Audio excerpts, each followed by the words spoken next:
Il y a quelques années, vous avez peut-être regardé une séquence vidéo dans laquelle je présentais la jalousie sous la forme d'une fusée à 3 étages. Le premier étage était celui d'une jalousie que nous qualifierons de normale ou habituelle ou encore naturelle et qui ne prête pas à conséquence. C'est le sentiment que peut ressentir une personne sincèrement attachée à une autre personne et qui évoquera sa jalousie sous l'angle de la complicité et de l'humour.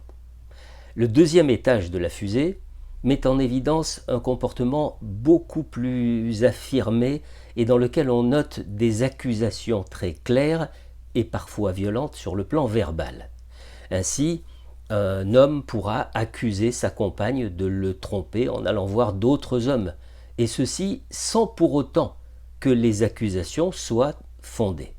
Plus les accusations seront répétées, et plus l'on pourra suspecter chez l'homme une répression d'aller lui-même tromper sa femme avec d'autres femmes, que cette répression ait une origine morale, religieuse, physiologique, peu importe. Enfin, le troisième étage de la fusée, jalousie, présente des accusations accompagnées de comportements très violents, aussi bien sur le plan verbal que parfois physique. Cette fois, le niveau de la violence chez l'accusateur mettra en évidence non pas une répression, mais le refoulement de désirs qui ne sont pas ceux d'aller tromper sa femme avec d'autres femmes, mais de la tromper avec des hommes. Autrement dit, plus la violence est présente, plus elle est le signe d'une homosexualité refoulée.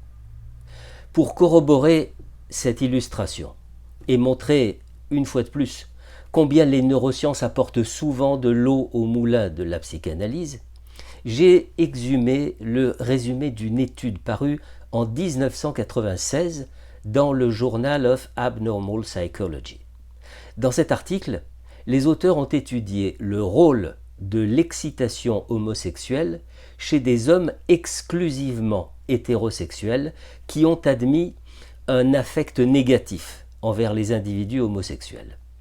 Les participants étaient constitués d'un groupe d'hommes homophobes et d'un groupe d'hommes non homophobes, répartis sur la base de leur score à l'indice d'homophobie.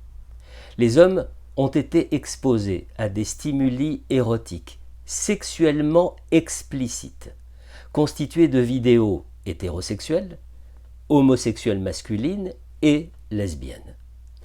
Pendant cette exposition, les modifications de la circonférence du pénis ont été surveillées.